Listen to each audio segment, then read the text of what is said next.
So hello guys, कैसे आप सब। उम्मीद करता हूँ बहुत ही अच्छे हो गए। तो आज है आपकी इंग्लिश स्पीकिंग का डे 19 और आज मैं आपको सिखाऊंगा फ्यूचर कॉन्टिन्यूअस टेंस।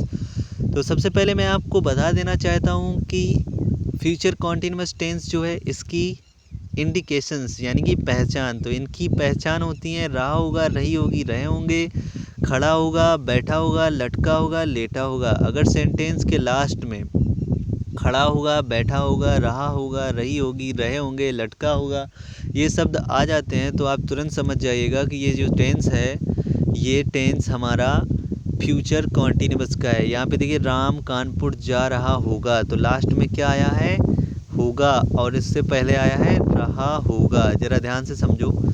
तो हम लोग क्या करेंगे कि इस सेंटेंस से तुरंत समझ गए कि ये फ्यूचर कॉन्टिन्यूअस का है। इसके बाद में यहाँ पे देखिए लास्ट में लिखा हुआ है खड़ा होगा, तो यहाँ पे भी आप तुरंत समझ जाएंगे कि ये सेंटेंस जो है ये फ्यूचर कॉन्टिन्यूअस का है। इसके बाद में आगे देखिए हेल्पिंग वर्ब। हेल्पिंग वर्ब जो होती है वो होती है will be and shall be.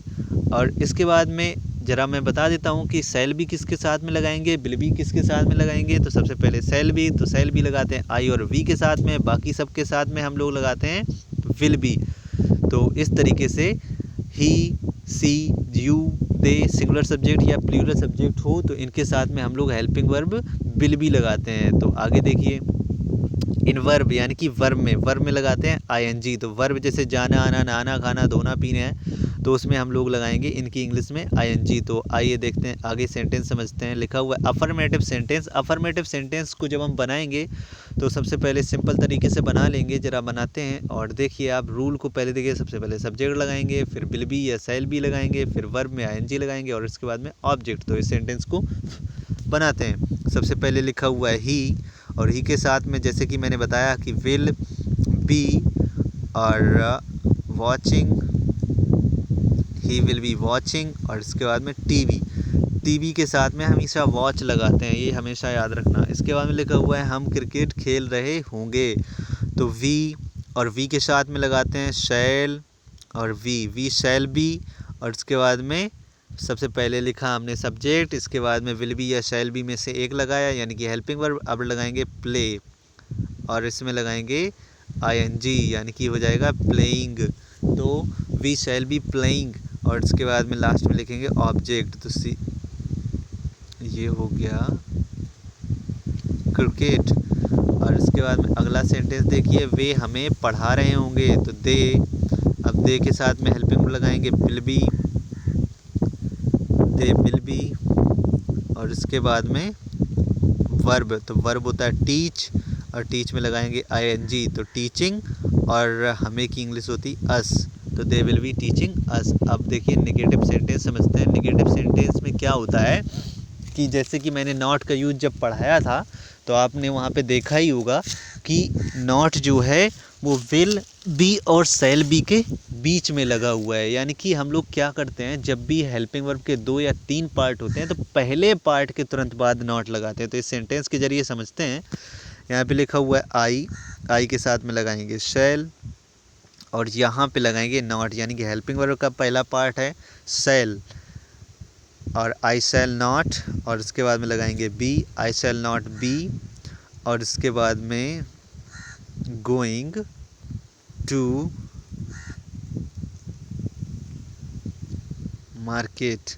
तो इस तरीके से ये सेंटेंस बन जाएगा। अगला सेंटेंस देखिए ये लिखा हुआ है वह खाना नहीं बना रहा होगा, तो इसको जब हम बनाएंगे तो ही और ही के साथ में लगाएंगे विल। अब यहाँ पे लगाएंगे नॉट, इसके बाद में लगाएंगे be, he will not be. और इसके बाद में कुकिंग और इसके बाद में ऑब्जेक्ट लगाएंगे फूड। तो इस तरीके से सेंटेंस कंप्लीट हो गया। इसके बाद में अगला सेंटेंस है वह कार नहीं चला रही होगी। अब ये सेंटेंस है वह कार नहीं चला रही होगी, तो सबसे पहले सब्जेक्ट, तो यहाँ पे हो जाएगा सी के साथ में लगाएंगे विल और यहाँ पे लगाएंगे नॉट। जैसे कि मैंने पहले ही बताया कि हेल्पिंग वर्ब के 2 पार्ट हों तो पहले पार्ट के तुरंत बाद नॉट लगाते हैं, तो यहाँ पे लगाया विल के बाद में नॉट, इसके बाद में बी, इसके बाद में ड्राइविंग और इसके बाद में कार। तो इस तरीके से सेंटेंस बना लेंगे she will not B driving car. अब इंटेरोगेटिव सेंटेंस समझ लेते हैं। इंटेरोगेटिव सेंटेंस के दो पार्ट होते हैं, एक पार्ट जिसमें शुरुआत में क्या लगा होता है और दूसरा पार्ट जिसमें सेंटेंस के बीच में कब, क्यों, कहाँ, कैसे लगा होता है। तो पहला पार्ट समझते हैं। जब भी शुरुआत में, सेंटेंस की शुरुआत में क्या लगा हो तब क्या होता है, हेल्पिंग वर्ब का पहला पार्ट, जैसे विल बी, शैल बी होती है, तो हेल्पिंग वर्ब का पहला पार्ट विल या शैल सबसे आगे लिखते हैं और उसके बाद में सब्जेक्ट, फिर नॉट, फिर बी, फिर वर्ब में आईएनजी और ऑब्जेक्ट लिखते हैं। तो इस तरीके से सेंटेंस को बनाते हैं। तो क्या तुम उसे सिखा रहे होगे, तो विल, यू और इसके बाद में बी और इसके बाद में टीचिंग और इसके बाद हिम। तो इस तरीके से हम सेंटेंस को बना लेंगे। अब बहुत ही इजी होते हैं। अगर आपने WH फैमिली का यूज नहीं पढ़ा हुआ है तो पढ़ लीजिए WH फैमिली का पार्ट 1 और आप तुरंत ही समझ जाएंगे कि किस तरीके से इन सेंटेंसेस को यूज करते हैं। इसके मतलब क्या तुम स्कूल में नहीं पढ़ा रहे होगे। अब ये सेंटेंस है, इसको जब, तो आइए बनाते हैं इस सेंटेंस को। इस सेंटेंस को बनाने के लिए सबसे पहले तो हम देखेंगे कि यहाँ पे लिखा हुआ है सबसे पहले क्या और तुम, यानी कि तुम के हिसाब से यहाँ पे लगाएंगे विल और इसके बाद में लगाएंगे हम लोग सब्जेक्ट, तो सब्जेक्ट है तुम, तो विल यू और इसके बाद में हम लोग लगाएंगे नॉट और इसके बाद में बी। तो रूल देखते जाइए और उसी हिसाब से सेंटेंस बनाता जा रहा हूँ मैं और वो भी देखते जाइए। इसके बाद में हम लोग लगाएंगे वर्ब, तो टीचिंग और इसके बाद में ऑब्जेक्ट, तो इन स्कूल। तो इस तरीके से ये वाला सेंटेंस भी कंप्लीट हो जाएगा। अगला सेंटेंस देखिए, क्या हम जॉब नहीं कर रहे होंगे, तो सबसे पहले लिखा हुआ है हम, यानी कि हम के हिसाब से लगाएंगे यहाँ पे शैल और इसके बाद में शैल के तुरंत बाद ही लगाएंगे हम सब्जेक्ट शैल वी और इसके बाद में नॉट और इसके बाद में be, shall be not be और जॉब करना डूइंग और जॉब। इस तरीके से सेंटेंस बन जाएगा। इसके बाद में आगे क्या लिखा हुआ है, यदि बीच में कब, क्यों, कहाँ, कैसे आए तो हम कैसे बनाएंगे। आपने WH फैमिली का यूज पढ़ा ही होगा तो उस तरीके से आप सेंटेंस बनाएंगे, बहुत ही ईजी बनाएंगे। और कोशिश कीजिए कि मेरे सेंटेंस मैं बनाऊं और उससे पहले ही आप बना लो, ओरल में ही बनाइएगा, नोटबुक पे बनाने की कोशिश मत कीजिएगा। तो यहाँ पे लिखा तुम किताबें कैसे पढ़ रहे होगे, तो सबसे पहले कैसे की इंग्लिश यानी कि क्वेश्चन वर्ड की, तो हाउ और इसके बाद में helping verb will, you, we, इसके बाद में वर्ब, तो यहाँ पे हो जाएगा रीडिंग और इसके बाद में बुक्स।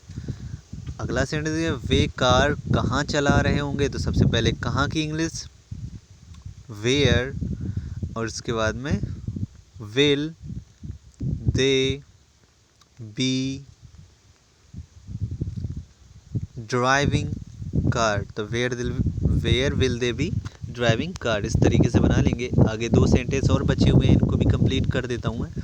तुम गाना क्यों गा रहे होगे, तो सबसे पहले क्वेश्चन वर्ड, तो वाई, इसके बाद में हेल्पिंग वर्ब विल, यानी कि हेल्पिंग वर्ब का पहला पार्ट है ना, फिर इसके बाद में सब्जेक्ट, तो यू, इसके बाद में हेल्पिंग वर्ब का दूसरा part why will you be, इसके बाद में सिंगिंग और इसके बाद में ऑब्जेक्ट सॉन्ग। तो इस तरीके से सेंटेंस बन गया। हम टीवी कब नहीं देख रहे होंगे, तो सबसे पहले कब की इंग्लिश यानी कि क्वेश्चन वर्ड की, इसके बाद में विल, सॉरी यहाँ पे लगाएंगे हम लोग शैल, क्योंकि वी लगा हुआ है तो वेन, शैल, वी और फिर नॉट और इसके बाद में बी, इसके बाद में वॉचिंग और इसके बाद में लगाएंगे टीवी। तो इस तरीके से हम सेंटेंस बना लेंगे। देखिए मैंने इस सेंटेंस में किया क्या हुआ है, जैसे कि आपने मेकिंग रूल देख लीजिए, मेकिंग रूल सबसे पहले, और इस मेकिंग रूल के हिसाब से देखिए मैंने क्या किया है। सबसे पहले लगा हम टीवी कब नहीं देख रहे होंगे, तो सबसे पहले हमने लगाया है कब की इंग्लिश यानी कि क्वेश्चन वर्ड, इसके बाद में हेल्पिंग वर्ब, फिर सब्जेक्ट, फिर नॉट, फिर हेल्पिंग वर्ब का दूसरा पार्ट, फिर वर्ब, फिर ऑब्जेक्ट। तो इस तरीके से सेंटेंस बना लेंगे। उम्मीद करता हूँ वीडियो आपको बहुत ही अच्छा लगा होगा और आपको इंग्लिश तो मैं ही सिखाऊंगा। चैनल को सब्सक्राइब और वीडियो को लाइक करना मत भूलिएगा, क्योंकि इंग्लिश बोलना तो मैं ही सिखाऊंगा। अब आपको करना क्या है, आपको सोचना है, अपने मन में सोचना है किसी के भी बारे में, और वो क्या कर रहा होगा क्या नहीं कर रहा होगा, ये सब चीज़ें आप सेंटेंस सोच सोच कर बनाइए। अभी मैं क्या करता हूँ, अपने फ्रेंड के बारे में सोच रहा हूँ, तो मेरा दोस्त जॉब कर रहा होगा, my friend will be doing job. अब मैं दूसरे फ्रेंड के बारे में सोचता हूँ, मेरा फ्रेंड क्रिकेट खेल रहा होगा, my friend will be playing cricket. अब मैं राधा के बारे में सोचता हूँ, तो Radha will not be eating food. तो इस तरीके से आपको भी सेंटेंसेस बनाने हैं। तो ट्राई कीजिएगा, जितने सारे सेंटेंस आप बना पाओ उतने सेंटेंस बनाइए, नोटबुक में बना पाओ नोटबुक में बनाइए, लेकिन उससे अच्छा होगा कि आप ओरल में बनाइए। देखिए बहुत सारे यूट्यूबर्स होते हैं, बहुत सारे टीचर्स होते हैं, वो क्या सिखाते हैं कि पहले नोटबुक में बनाओ, या मैं भी कहता हूँ नोटबुक में बनाओ, लेकिन अगर आप नोटबुक में बनाते हो तो आप जब भी नोटबुक पे बनाइए तो पहले उस सेंटेंस को मुंह जुबानी बना लो, यानी कि अपने दिमाग में बना लो, तब नोटबुक पे नोट करो, और इनको रिपीट ज़रूर करना है सेंटेंसेस को। तो इस तरीके से वीडियो को फिनिश करते हैं अभी फ़िलहाल में, और उम्मीद करता हूँ वीडियो बहुत ही अच्छा लगा होगा। बाय बाय, कल मिलते हैं।